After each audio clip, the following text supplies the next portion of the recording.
Praise the Lord. खुदावन यशवा मसीहा के नाम से और उसके प्रेम में, जो आगापे प्रेम है, आप सबों को इस YouTube चैनल के अंदर स्वागत करते हैं। और हफ्ते के जो पहले दिन जो मन्ना है उसी के विषय में हम आज देखेंगे। और विशेष करके आज एक नया विषय हम आज शुरू करेंगे, वो है तेबेत। तेबेत मतलब 10वां महीना है और दिसंबर 16 तारीख से हम लोग 10वां महीने में प्रवेश हुआ है। अब तक 12वां महीना हुआ नहीं है, 10वां महीने में है, तो उसको कहता है तेबेत। और आज का जो विषय है, यहोवा का भवन घेरा हुआ रहा। इस विषय में यहोवा का भवन घेरा हुआ रहा, इसी के विषय में 10वां महीने के विषय में पहला भाग हम आज हम देखेंगे। और इसी के विषय में कई बातों को हम लोग वचन से देखेंगे, ताकि जो विषय हम लोग हर महीने की जो विषय है वो आपको कई महीनों से बताते आया, ताकि आप वचन के आधार पर हर एक चीज को समझ सके, ताकि खुदा आप सबों को आशीष करे। तो आज के विषय में जाने से पहले हम लोग दुआ करें, प्रार्थना करें। तो आइए हम लोग सभी लोग अपने आंखों को बंद करें, सिरों को झुकाएं, प्रार्थना करें। Hallelujah hallelujah. खुदावन यीशु मसीह, राजाओं का राजा, प्रभुओं का प्रभु, आज के इस पवित्र दिन के लिए खुदावन तुझे धन्यवाद देते। आज जब रोटी तोड़ते टाइम प्रभु हमारे समझ को खोल, तेरी आत्मा से हमें प्रकाशित कर, हमें सिखा समझा, सुनने वाले सुनाने वाले दोनों के ऊपर दया कर, ताकि हम सुनकर समझकर तुझे आदर सम्मान करें और आपके नाम की महिमा करें। सबों को आशीष कर, सभी के ऊपर दया कर। छोटी सी विनंती खुदावन यशवा मसीहा के नाम से मांगता हूं, सुन कबूल कर, आमीन। तो गए 2 हफ्ते से हमने क्रिसमस के विषय में, नए साल के विषय में बहुत से वचनों को प्रचार किया, लेकिन अफसोस की बात है कि बहुत से भाई बहनों ने वचनों को नहीं समझा और वचन में बहुत से बातों को लिखा है। जैसे एशिया की किताब 1 अध्याय 14 वचन में जो ये बात बताए थे कि परमेश्वर ने कहा कि तुम्हारे नए चांदों और नियत पर्वों के मानने से मैं जी से बैर रखता हूं। तो खुदा बैर रखता है। अब ये आइजिया नबी ने लिखा है, आप इसको बार बार पूरे अध्याय अच्छे से पढ़ लेना। लेकिन 2 हफ्ते से मैं बहुत से भाई बहनों को इस YouTube चैनल के द्वारा समझाया, लेकिन बहुत कम लोग समझे, ज्यादा से ज्यादा लोग समझा नहीं, और ज्यादा से लोगों को अच्छे भी नहीं लगा। लेकिन वचन ही है, हमें हमारे अंदर बदलाव होना चाहिए। अगर बदलाव नहीं है तो हम वचन को नहीं समझ सकेंगे। यदि हम जानते कि एक जमाने में हम भी कुछ जानते नहीं थे, लेकिन वचन पढ़ने से हमको समझ में आया कि खुदा कौन है, वैसे आज हमारे अंदर भी हर दिन हमें बदलाव होना चाहिए। हमारी जितनी भी रीति रिवाज है उसी सब से हमें बदलना है। तो ये क्रिसमस, न्यू ईयर, ये सब हम करते थे, लेकिन आज ये वचन के आधार पर नहीं है। इसलिए मैंने आपको 2 हफ्ते में ये सारी बातों को समझाया, लेकिन बहुत से लोग समझा नहीं। लेकिन हम प्रार्थना करें कि सभी लोग इस वचनों को समझे, क्योंकि अगर हम इसी रीति रिवाजों में रहेंगे तो यीशु मसीह के समय हम जाने पाएंगे, फिर हम 7 साल की क्लेश में चले जाएंगे। वो बहुत दुख की बात है, क्योंकि 2 तिमोथी 3 अध्याय 7वां वचन में भी लिखता है कि हम सदा सीखते तो है, हम सदा सीखते हैं, लेकिन बाइबल में लिखा है पर सत्य के पहचान तक, बाइबल के अंदर लिखा है, कभी नहीं पहुंचते। सो हम सत्य की पहचान तक कभी नहीं पहुंचते। तो इसलिए हम पहचानना है, सत्य पे हमें पहुंचना है। जो भी गलतियां हैं, रिवाजें हैं, घिनौना काम है, ये सबको हमें हटाना है। ये सब प्रचार करने के बाद भी बहुत से लोगों ने दूसरों को न्यू ईयर का ग्रीटिंग्स, नए साल के शुभकामनाएं सभी लोग को भेजा गया। बहुत से चीज लोग करते हैं, मतलब वचन को समझाने। इसलिए वचन को समझ लेना। हम लोग अभी भी इसी दिसंबर महीने में है, इसलिए मैं हर महीने के वचन प्रचार कर रहा हूं ताकि आप समझ जाए कि खुदा ने दिया हुआ जो बाइबल की जो नए चांद है, मतलब नए साल है, और बाइबल की जो पर्व है उसी को हमें मानना है। हम जो सालों साल मानते आए हैं उसी को नहीं मानना है, इसलिए हमारे अंदर बदलाव होना चाहिए। इसलिए आज की जो विषय तिबेत यहोवा का भवन घेरा हुआ रहा, इसी के विषय में आज हम देखेंगे। तो ये 10वां महीना आज पहला भाग है। तो आज इसके उत्पत्ति क्या है, कुछ बातों को हम देखेंगे। पहले विषय उत्पत्ति के विषय में। तो तिबेत ये पवित्र पंचांग कैलेंडर में ये 10वां महीना है, और नागरिक कैलेंडर मतलब सिविल कैलेंडर में ये 4था महीना है। ये महीना 29 दिन का महीना है, 29 डेज। और तिबेत का उच्चार इब्रानी में तेवेत भी करता है, तेवेत या तेबेत। और हमारे इंग्लिश कैलेंडर मतलब ग्रेगोरियन कैलेंडर में, पंचांग में, यह है दिसंबर जनवरी महीना। मतलब आज भी हम लोग दिसंबर महीने में ही है। हम लोग नए साल में अब तक प्रवेश नहीं किया वचन के मुताबिक, इसलिए मैंने कहा इस बातों को समझना बहुत जरूरी है। और तिबेत महीना जो है ये एक ही बार एस्तर की किताब 2:16 में, एस्तर की किताब 2:16 में एक ही बार उल्लेख किया है। लेकिन पुराने नियम में 10वां महीना जो है ये कई बार बाइबल के अंदर उल्लेख किया है। तो आप बार बार वचन पढ़ेंगे तो खुदा बहुत बुद्धिमान है, कई बार वो 10वां महीना लिखता है, कभी तिबेत लिखता है, लेकिन दोनों भी एक ही है। लेकिन तिबेत जो है एक ही बार लिखा है, लेकिन 10वां महीना बाइबल के अंदर कई जगह पे लिखा है। आज उसी के विषय में हम लोग और भी विस्तार से वचन से देखेंगे। दूसरा जो विषय ये है, ये जो तंबू खुदा की जो भवन है या खुदा की जो निवास स्थान है, उसी के विषय में 7 चीजें हम देखेंगे। क्योंकि आप वचन जब हम पढ़ेंगे तो यहोवा की जो भवन की जो स्थान है, खुदा ने कहां पे इसको ठहराया गया। इसलिए पहला चीज निर्गमन की किताब 8वां अध्याय, इसके 22 वचन जब हम पढ़ते हैं तो लिखा है कि पृथ्वी के बीच में खुदा है, मतलब पृथ्वी के बीच में इजराइल का देश है, ये याद रखना। और नंबर 2 एजेकिएल की किताब 5वां अध्याय 5वां वचन में लिखा है कि ये जो इजराइल जो देश है उसके बीच में, मतलब सब जातियों में बीच में है यरूशलेम। तो मैंने कहा पृथ्वी के बीच में इजराइल, इजराइल के बीच में जो है यरूशलेम जो नगर है।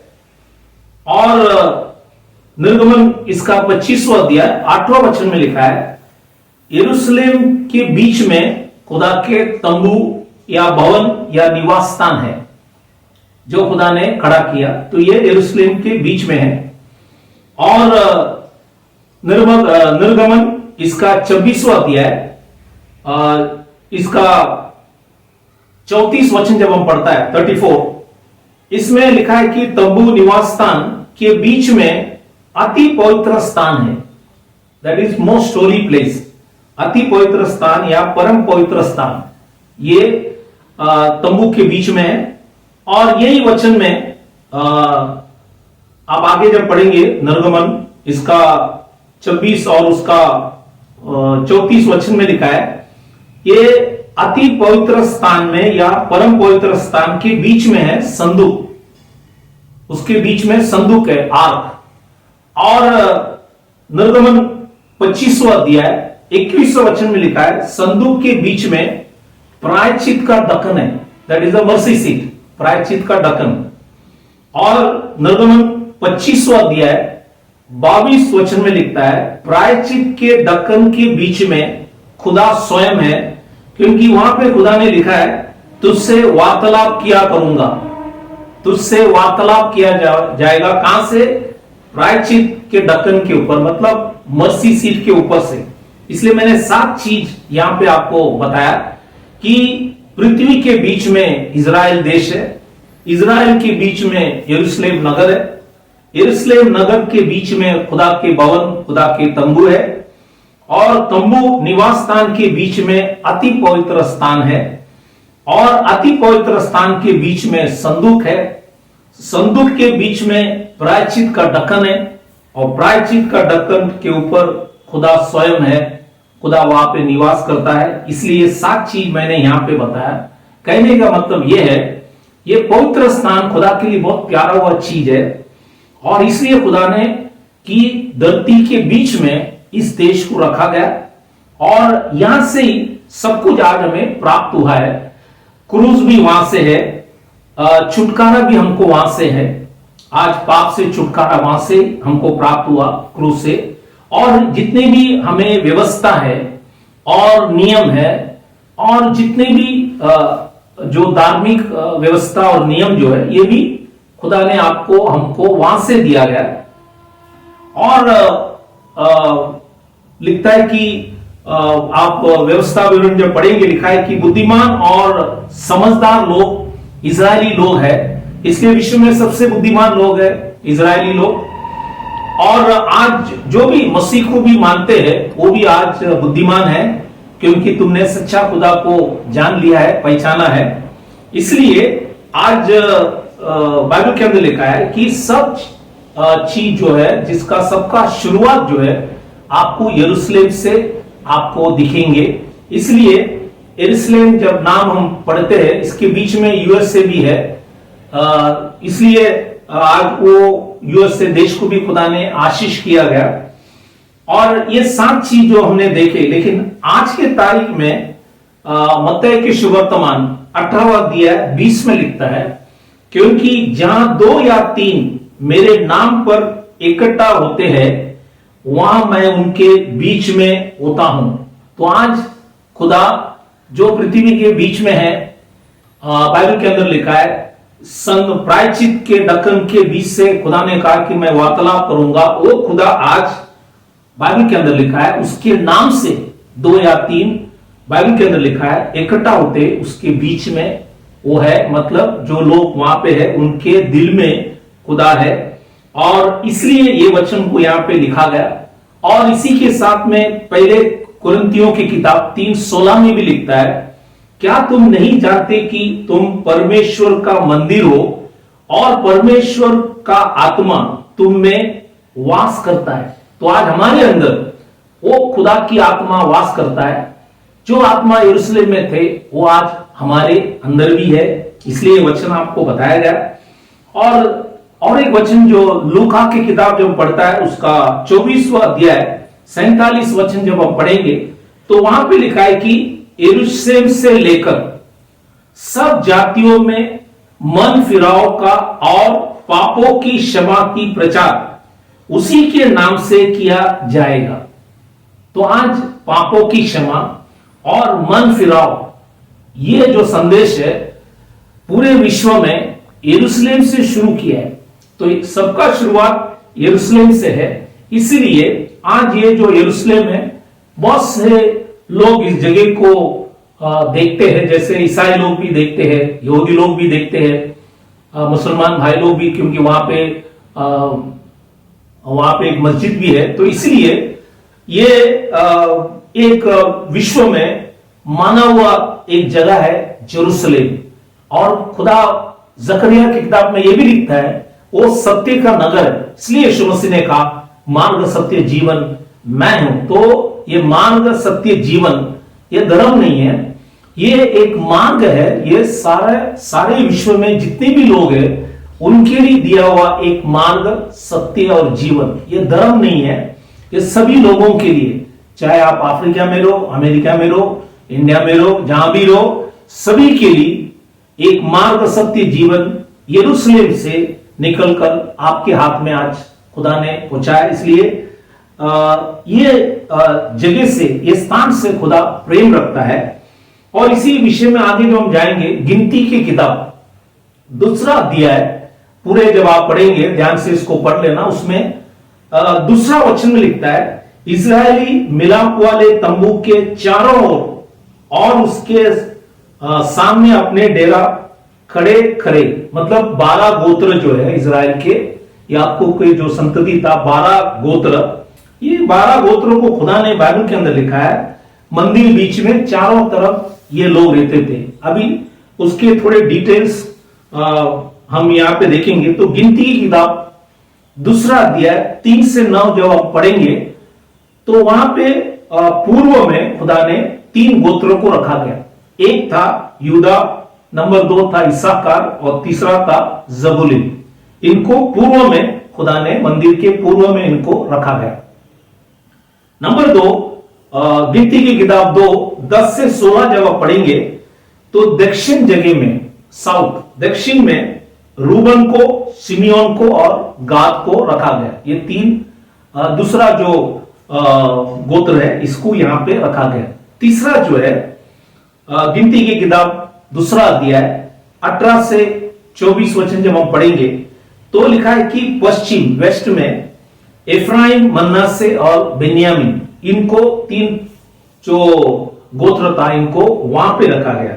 और चौथा जो है गिनती की किताब 2 अध्याय 25 से 31 वचन जब हम पढ़ेंगे तो बाइबल के अंदर लिखा है उत्तर, दैट इज नॉर्थ, वहां पे दान, आशर और नफ्तली को रखा गया।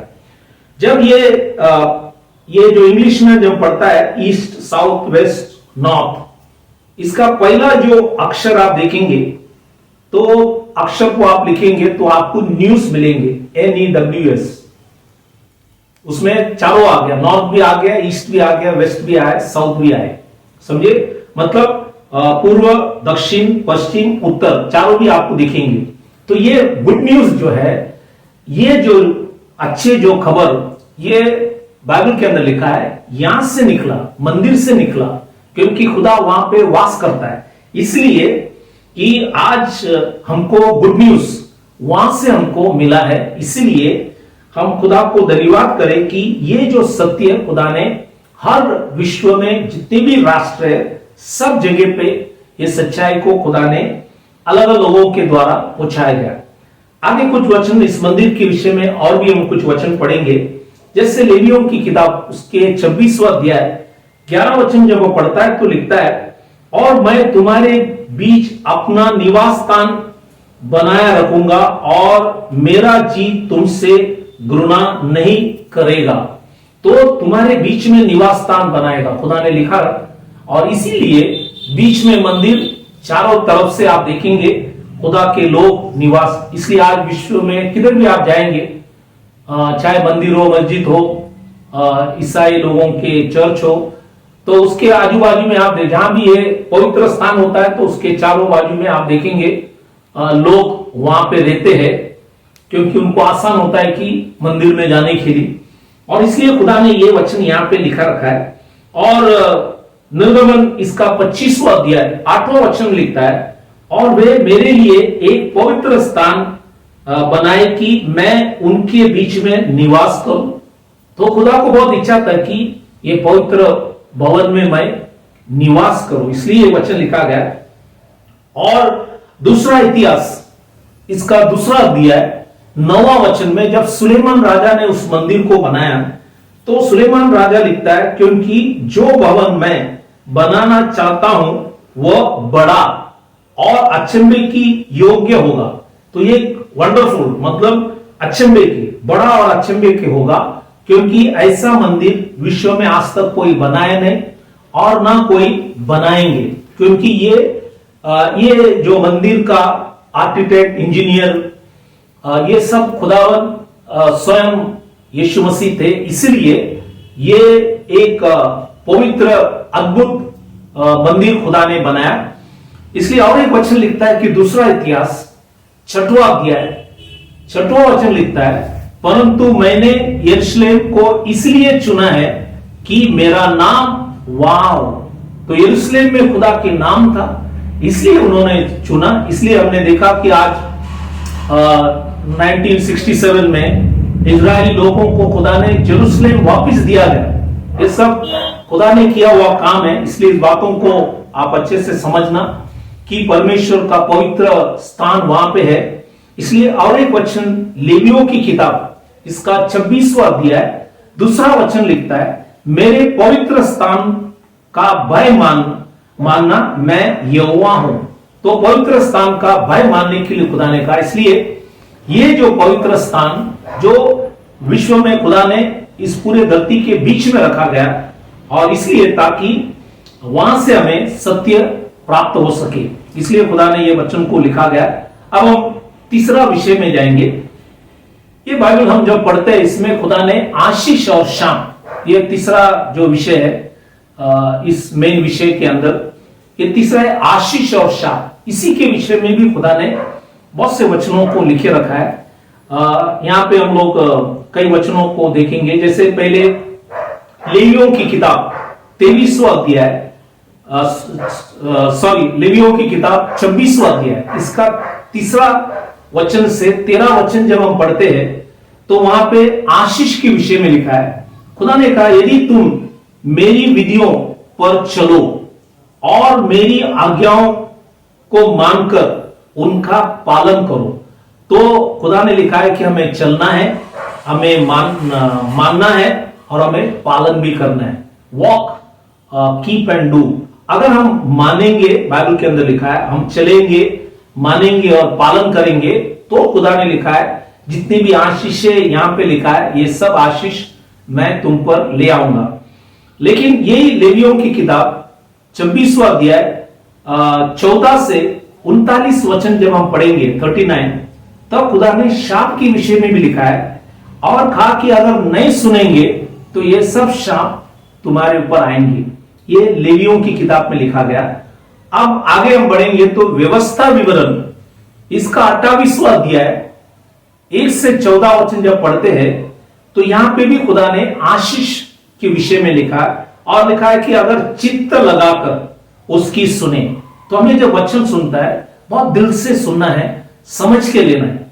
आज हम स्टोरी नहीं बोल रहे, आपको पवित्र बातों को बता रहे, इसलिए आप इस वचन को ख्याल करना है। क्योंकि आज YouTube चैनल के अंदर आपको बहुत से लोग प्रचार कर रहे, तो ये आपको कंफ्यूजन, गड़बड़ के अंदर लेके जा सकता है। इसलिए हर वचन को आपको स्वयं परखना है।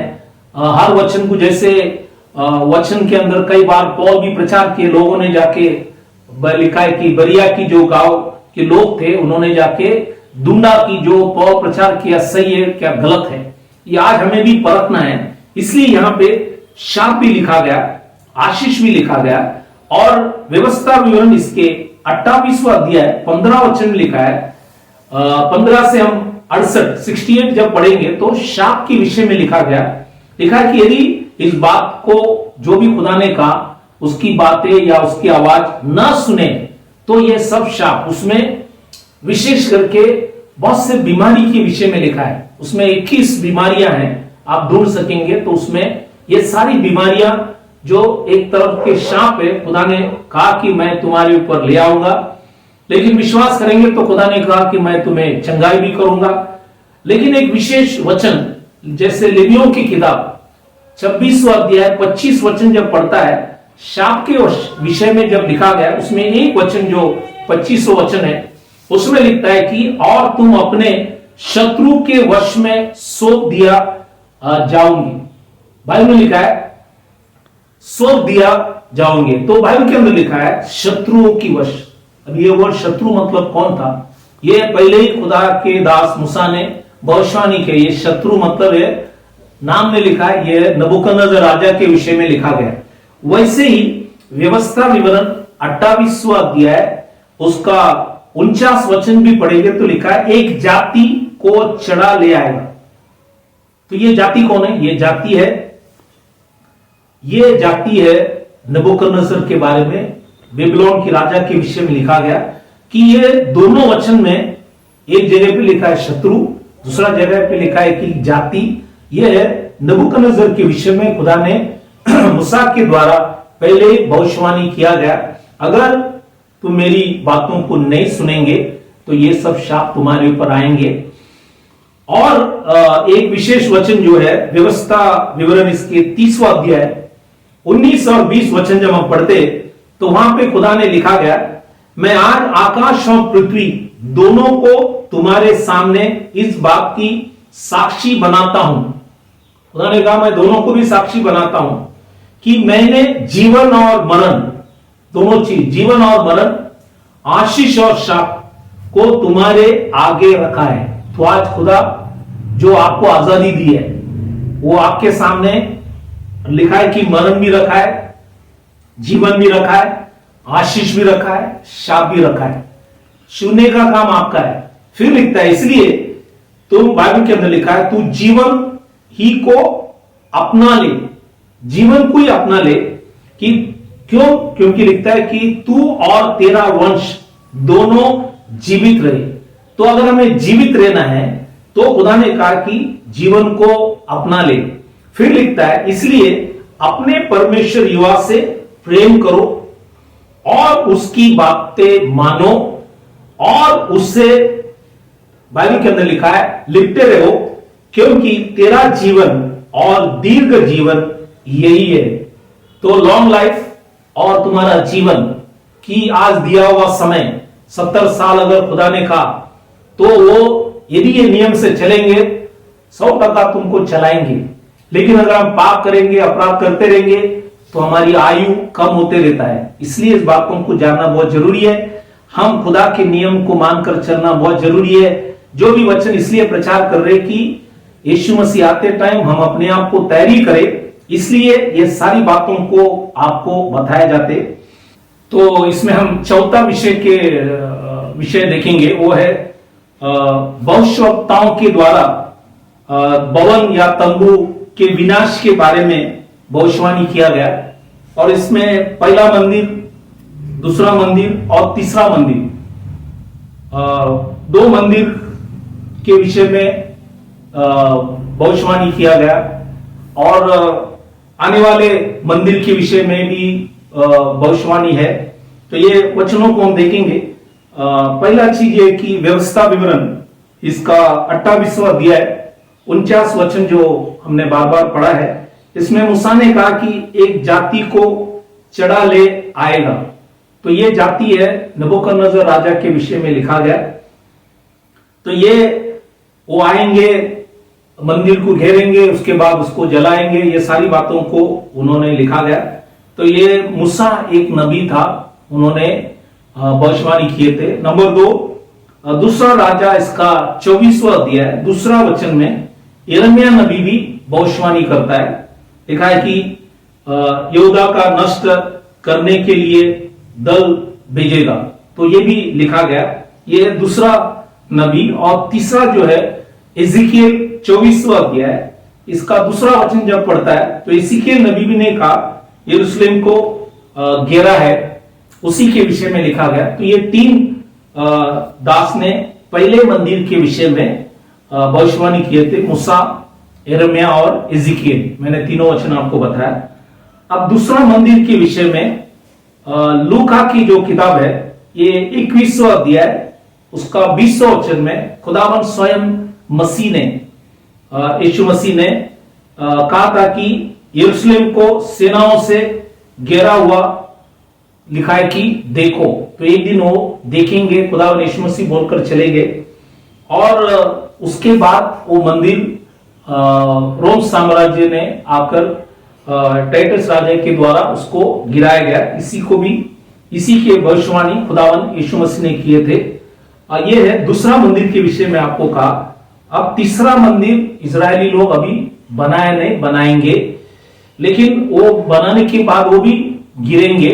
उसके विषय में भी मत्ती के शुभवर्तमान 24वां अध्याय 15 वचन में मत्ती लिखता है कि उजाड़ने वाले घृणित वस्तु पवित्र स्थान में खड़ी हुई देखो।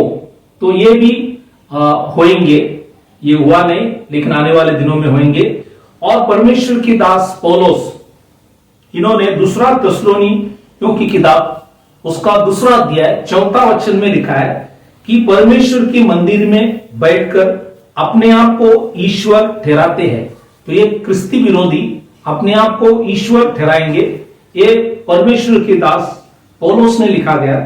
और आखिरी जो किताब है प्रकाशित वाक्य, इसमें परमेश्वर के दास योना ने 13वां अध्याय 6वां वचन में लिखा है, उसके तंबू की बाइबल में लिखा है तंबू की निंदा करे।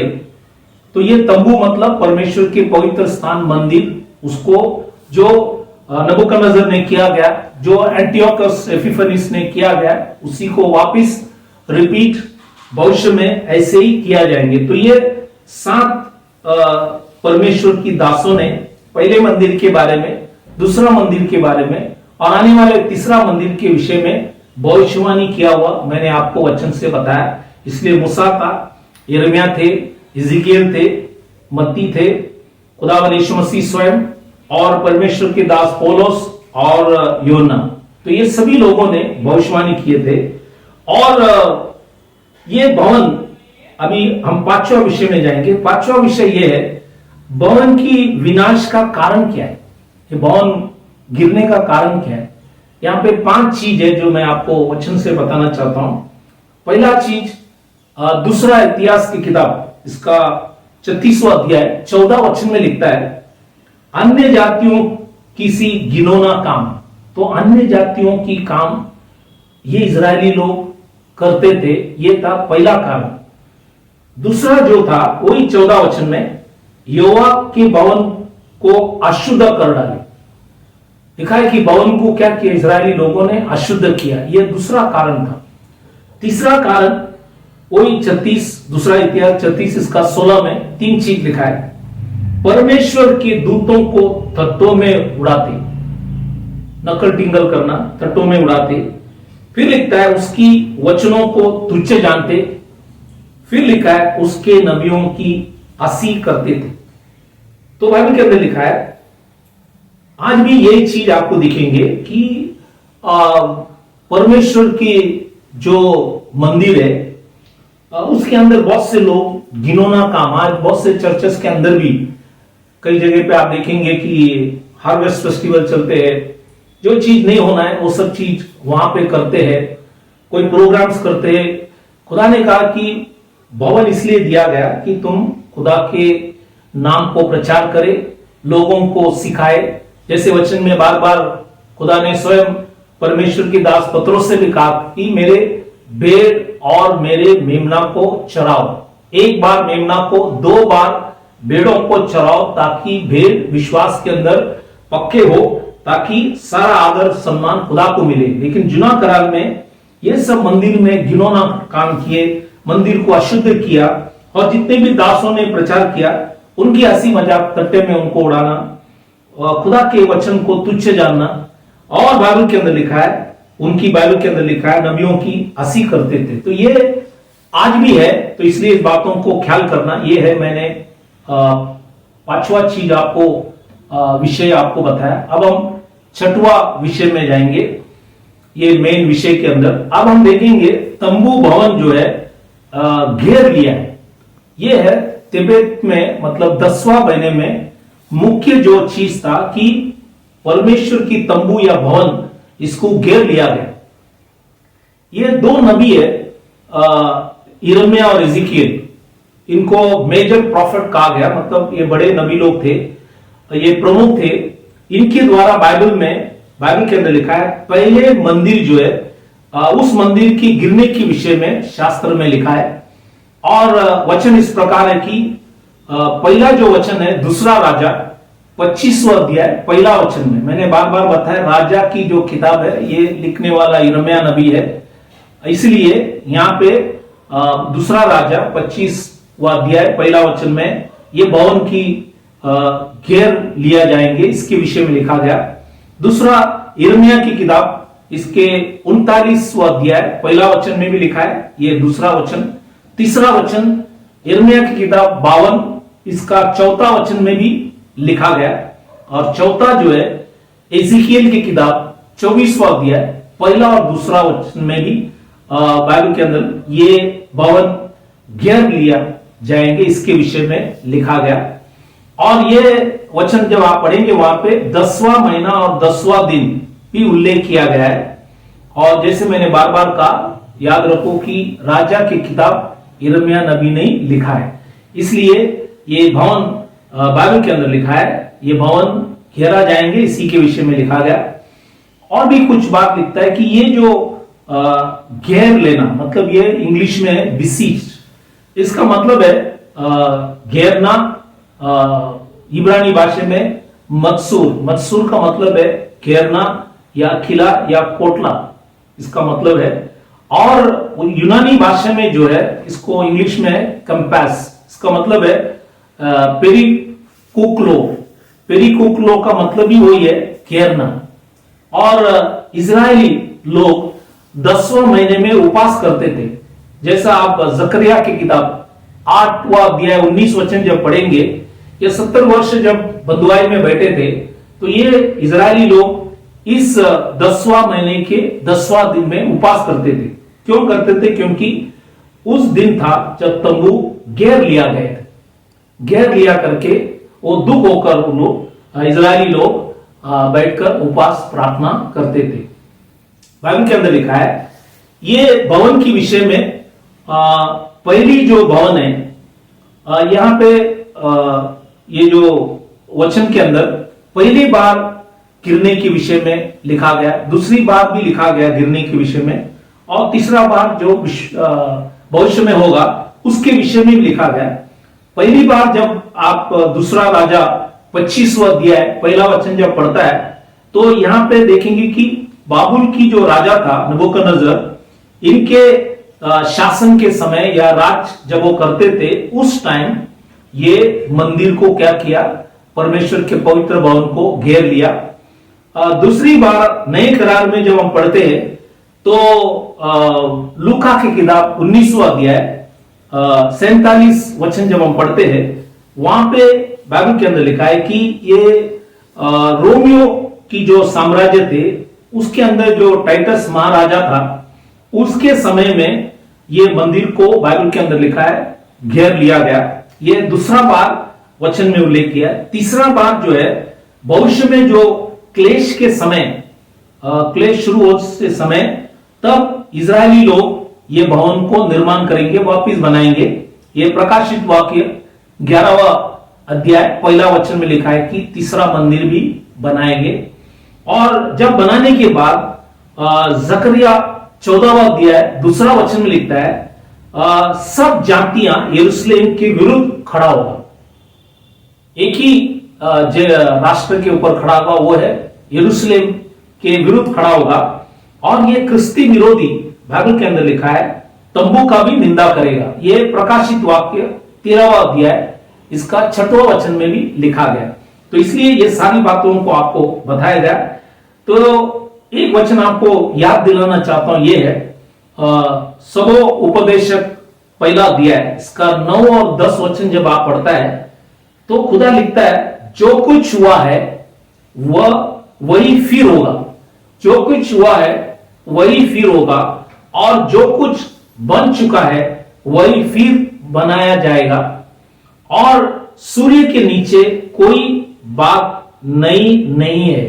सो सूर्य के नीचे बाइबल के अंदर लिखा है कोई बात नई नहीं है, मतलब जो कुछ हुआ वही वापिस आपको दिखने में आएंगे। जैसे इंग्लिश में लिखा है कि हिस्ट्री रिपीट्स इटसेल्फ। तो इसलिए यहां पे आपको दिखाए जाएंगे। फिर लिखता है, क्या ऐसा कई बात है जिसकी विषय में लोग कह सके कि देख यहां यह नहीं है। कोई बोलेंगे कि क्या ये नई कोई चीज है, दिस न्यू थिंग। क्योंकि बाइबल में लिखा है ये तो प्राचीन युग में वर्तमान थी। तो बाइबल में लिखा है प्राचीन युग में ये वर्तमान था। तो ये जो कुछ पहले हुआ, तो इसलिए मंदिर के विषय में पहले मंदिर, दूसरा मंदिर, तीसरा मंदिर, जो कुछ पहला हुआ वही आप देखेंगे, उसको वापिस नया कोई चीज नहीं है, वैसे ही होता है। इसलिए इस बातों को आपको बताया गया। और 7वां विषय यह है कि भवन तंबू विनाश के विषय में भी भविष्यवाणी पूरा हुआ है। तो यह भविष्यवाणी पूरा हुआ, उसी के वचन भी खुदा ने बाइबल के अंदर लिखा गया। पहला जो है यिर्मयाह नबी लिखता है, और यिर्मयाह के 52वां अध्याय इसका 13 वचन में लिखा है, यहोवा के भवन को आग लगवाकर फुकवा दिया। तो भवन को क्या किया? आग लगाया। तो ये घेर लेंगे पहले, उसके बाद बाइबल के अंदर लिखा है आग लगाएंगे, ये भी वचन में लिखा गया। दूसरा वचन है दानियल 8वां अध्याय 11 में जब वचन पढ़ता है तो एंटियोकस एपिफेनिस के विषय में भी लिखा है। और लूका की किताब 19वां अध्याय 47 वचन जब पढ़ता है तो नए करार में जो मंदिर था उसके विषय में स्वयं खुदावन यीशु मसीह ने कहा, वो है रोम साम्राज्य के समय मैंने कहा टीटुस जो महाराजा था उसके अधीन में ये मंदिर को घेर लिया गया, ये भी वचन में लिखा गया। और आने वाले समय में जब तीसरा मंदिर जब बनेंगे तो खुदा ने वचन में मत्ती के सुवर्तमान 24वां अध्याय 15 में लिखा है कि उजाड़ने वाले घृणित वस्तु पवित्र स्थान में खड़ी हुई देखे। तो ये आगे होने वाला है, 2 तो हमने देखा हुआ, आगे एक होने वाला है। और ये भी खुदा ने यहाँ पे सारी बातों को वचन के अंदर लिखा गया ताकि इस बातों को आप अच्छे से समझ ले। अब हमने जुना करार से भवन मंदिर को घेरा हुआ जो विषय है हमने बार बार देखा गया। तो ये जो मंदिर के विषय में या भवन के विषय में, पवित्र स्थान के विषय में जो जुना करार में हमने बार बार देखा गया कि 10वां महीना 10वां दिन मंदिर को घेर लिया था। और ये वचन में लिखा गया वैसे हर बार मंदिर घेरता है फिर मंदिर तोड़ता है, ये बार बार हमने वचन में देखा, आने वाले भविष्य में भी होगा। इसके बीच में खुदा ने परमेश्वर के दास पौलुस को प्रकाशित किया कि आज हम जो है खुदा के मंदिर हैं और ये मंदिर हमारे जीवन, जैसे नबूकदनेस्सर राजा ने आके घेर लिया, रोम साम्राज्य ने घेर लिया, वैसे आज हमें हमारे जीवन को शैतान पूरे तरफ से घेर लिया है। हम मसीह में आने से पहले हमारा जीवन पूरा शैतान से घेरा हुआ था। इसके विषय में हम नए करार में इसी सब्जेक्ट को लेकर हम नए करार में मनुष्य की जो मंदिर, जो आज आप और हम खुदा के मंदिर है, इसको कैसे शैतान ने घेर लिया, कुछ वचनों को हम देखेंगे। इफिसियों की किताब विशेष करके इसका 2रा अध्याय, बहुत बातों को परमेश्वर के दास पौलुस ने ये जुना करार के वचन के आधार पर, मैंने कहा कि ये जितने भी प्रेरित लोग थे ये सब जुना करार पढ़ते थे और जुना करार पढ़ते पढ़ते पढ़ते खुदा ने उनको वचन की प्रकाशित किया। इसलिए नए करार के अंदर आपको तेबेत महीना लिखा नहीं है, 10वां महीना लिखा नहीं है, लेकिन 10वां महीने में जो भी घटना हुआ वो परमेश्वर की दासों ने नए करार में उल्लेख किया। इसलिए इस बातों को समझना जरूरी है कि हम इस बातों को अच्छे से समझ सके। इसलिए यहां पे जो नए करार में इफिसियों की किताब इसका 2रा अध्याय जब पढ़ता है, पहला वचन में लिखा है अपने अपराधों, ये है यूनानी भाषा में पराक्टोमा मतलब घेर जाना मतलब बाइबल में लिखा है अपने अपराधों और पापों के कारण मरे हुए थे। तो आज हम पाप और अपराध के कारण ये हमको क्या किया, चारों तरफ से घेर लेकर हमें मरने की ओर ले जा रहे थे। ऐसा परिस्थिति शैतान ने हमारे जीवन के अंदर कर दिया। इफिसियों की किताब 2:2 के अंदर लिखता है कि जिनमें तुम पहले इस संसार की रीति को इंग्लिश में लिखा कोर्स, वो है आहे मतलब नित्य, हम नित्य जो पहले से करते आए, बोलता है संसार की रीति। आज ये जो क्रिसमस न्यू ईयर, इसलिए आपको बताया गया ये सब संसार की रीति है, ये हम भी पहले करते थे, लेकिन जब वचन की समझ आए तो हम सब छोड़ दिए, क्योंकि ये संसार की रीति है। बाइबल के अंदर लिखा है ये रीति पर और आकाश के अधिकार के हकीम अर्थात उस आत्मा, ये कौन सी आत्मा है, ये शैतान की आत्मा के अनुसार चलते थे। तो आज हर व्यक्ति, हम मसीह में आने से पहले शैतान के अधीन होकर हम चलते थे और बाइबल के संसार की रीति पर हम चलते थे। आज इजराइल की गिरने का कारण क्या था, मंदिर टूटने का कारण क्या था, कि वो संसार में जितने भी अलग अलग जातियां थे उनकी रिवाजों को इजरायली लोगों ने सीखे। वो लोग जो करते थे वो उनको देखकर इजरायली लोगों ने भी उस विधि नियम को सीखकर करते थे, इसलिए खुदा उनके ऊपर नाराज हुआ। ऐसे आज भी ईसाई लोग भी, हम मसीह कहते हैं लेकिन हम उस रिवाज को छोड़ा नहीं। आज उस रिवाज को हमने परंपरा हम करते आए, इसलिए यहां पे लिखा गया संसार की रीति पर हमें नहीं चलना है, शैतान की इच्छा से हमें नहीं चलना है। शैतान हमें कभी भी, इसलिए हम कभी भी एक सिक्योरिटी गार्ड के समान हम कभी भी ख्याल करें कि हम इस रीति रिवाजों में घिरे नहीं। हम थे पहले, लेकिन हम रोज हमें सुधरना है, हमें नया बनना है। मसीह की जो रिवाजें है उसी को हमें करना है, संसार की रिवाज से नहीं। इसलिए इफिसियों की किताब हम आगे जब पढ़ेंगे, दूसरा अध्याय 3 वचन में लिखता है, इनमें हम भी सबके सब पहले अपने शरीर के लालसाओं में दिन बिताते थे। शरीर की जो लालसा थे उसमें हम लोग हमारे दिन को हम बिताते थे, और शरीर और मन की लिखा है कि इच्छाएं पूरी करते थे, और अन्य लोगों के समान स्वाभाविक ही से क्रोध की संतान है। हम क्या बन गए थे? क्रोध की संतान बन गई। और आज बाइबल के अंदर लिखा है, जब हम जुनागढ़ में आप देखेंगे, खुदा ने इजरायली लोगों को मिस्र से छुड़ा लिया है। उन्होंने बहुत गाना गाए, खुदा को बहुत तारीफ किए, और गाना गाकर बजाकर खुदा को आदर सम्मान किए। वही लोग कुछ साल बीतने पर वचन से नहीं चले और गिरते गए। 6 लाख से अधिक लोग बाहर आए, लेकिन कनान देश में प्रवेश करते टाइम सिर्फ 2 ही व्यक्ति था। आज ईसाई लोगों का भी हालत उसी प्रकार होगा। इसलिए यहूदा की किताब इसके 5वां वचन आप पढ़ेंगे तो लिखता है, जो खुदा ने उन्हें मिस्र से बचाया वही खुदा उन्हें नष्ट किया। क्यों किए? क्योंकि हम रीति रिवाजों के अंदर चले गए। इसलिए बार बार आपको याद दिलाता हूं कि यह सब हमें छोड़ना है। हम क्रोध की संतान नहीं बने, हम दया की संतान बने। इसलिए खुदा ने इस वचनों को लिखा गया।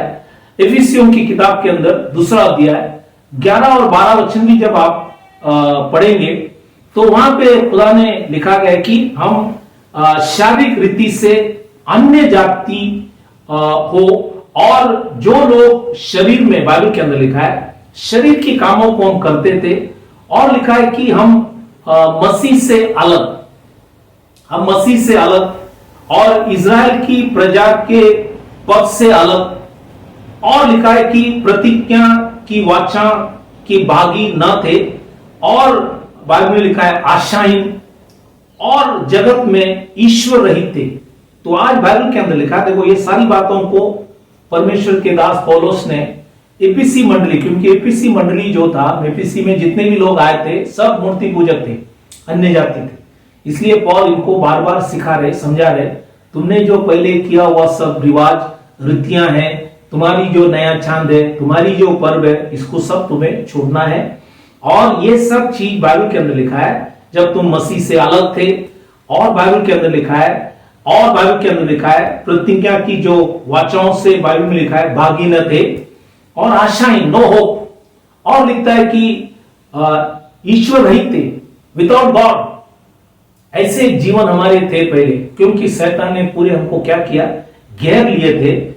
और भी एफिसियों की किताब 4 अध्याय 17 से 19 वचन जब पढ़ता है तो वहां पे भी लिखा है कि वहां पे वर्ड अन्य जाति है, वो आप इंग्लिश में पढ़ेंगे तो यूनानी भाषा में वो बोलता है पैगन। पैगन मतलब जातियों। तो बाइबल में लिखा है जातियों मतलब ये पैगन लोग अपने मन की अनर्थ रीति पर, मन। तो आज देखो बहुत से बार कई बार हमारे घर से मूर्तियों को निकाल दिया होगा, लेकिन हमारे मन के अंदर अभी भी है। तो आज हमें मन से भी उसको हटाना है। कई बार आप देखेंगे यीशु मसीह का फोटो, मेरी का फोटो, 12 शिष्यों की फोटो लोगों के घर में, और किसी के पर्स जो होता है, पर्स के अंदर आपको फोटो दिखेंगे। आजकल तो मोबाइल के अंदर आप देखेंगे ये सारी चीजों को। तो ये सब मूर्ति पूजा हो जाता है। खुदावंद यीशु मसीह जिंदा है, इसलिए उसने कोई आकार दिखाया नहीं। मैंने आपको कई बार बताया। इसलिए लिखा है कि हम जातियों की अनर्थ रीति पर, बाइबल में लिखा है, हम चलते हैं, हम चलना नहीं। इसलिए लिखा है फिर ऐसा ना चलो। वचन में लिखा है कि ऐसा ना चलो। जब लिखा है कि ना चलो तो हमें ना चलना है। तो हमारे लिए Christmas, new year, good Friday, और जितने भी रिवाजें हैं ये सब हम उसको हटा दे। जो बाइबल में लिखा हुआ पर्वों को हम माने, ताकि खुदा आप सबों को आशीष करे। क्योंकि लिखा है कि यहाँ पे हमारी बुद्धि अंधेरी हो गई, तो बुद्धि भी क्या हो गया, पूरा अंधेरी हो गई। और बाइबल में लिखा है अज्ञानता के कारण, लिखा है कि जो उनमें है और उनके मन की कठोरता, तो मन एकदम कठोर हो गया। लिखा है कि कारण वे परमेश्वर की जीवन से अलग किए गए, खुदा की जीवन से, मसीह के जीवन से अलग हो गए। चाहे हम विश्वासी कहता है, लेकिन आज बाइबल के अंदर लिखा है हमारा जुना जीवन जो था ऐसे थे। और बाइबल के अंदर लिखा है और वे सुन होकर, मतलब पूरे बाइबल के अंदर लिखा है अंधे होकर, सुन होकर लुचपन में लग गए है कि सब प्रकार के, बाइबल में लिखा है गंदा काम लालसा से किए करे। तो ये सब चीज हम लोग पहले करते थे, शैतान ने पूरे हमको घेर लिए थे। अगर मसीह दया नहीं करते तो आज हम मसीह में नहीं होता। तो इसलिए ये वचनों को लिखा गया। तो परमेश्वर के दास कुरिन्थियों जो मंडली था उनसे क्या कहा, जो वचन मैंने बताया कि पहले कुरिन्थियों 6 अध्याय 9 से 11 में लिखता है, क्या तुम नहीं जानते कि अन्यायी लोग परमेश्वर की राज्य के वारिस ना होगे। लिखा है कि धोखा ना खाओ, ना वेश्यागामी, ना मूर्ति पूजक, ना परस्त्रीगामी, ना लुच्चे, ना पुरुषगामी, ना चोर। चोर मतलब दो तरफ का चोर है, वो आत्मिक चोर है जो खुदा के पैसे भी चोरी करता है, इसलिए इस बातों को भी ख्याल करें। लोभी, ना पियक्कड़, ना गाली देने वाले। बहुत से लोग पहले सबके जीवन में गाली का जीवन थे। आज मसीह में आने के बाद भी हमने उसी को कंटिन्यू किया है, छोड़ा नहीं है। इसलिए इस बातों को ख्याल करना है। ना अंधेर करने वाले परमेश्वर की राज्य के वारिस होंगे, तो ये सब वारिस ना होंगे। और तुम में से कितने ऐसे ही थे। तो आज हम भी पहले ये सब चीज करते थे, क्योंकि बाइबल में लिखा है अन्यायी लोग परमेश्वर के राज्य के वारिस ना होंगे। इसलिए लिखता है ना ये सब लोग जो है, बाइबल के अंदर लिखा है परमेश्वर के राज्य के वारिस होंगे। तो इसलिए इस बातों को हमें ख्याल करना है। और हम पहले थे वैसे, क्योंकि पूरा शैतान ने हमें घेरा हुआ था।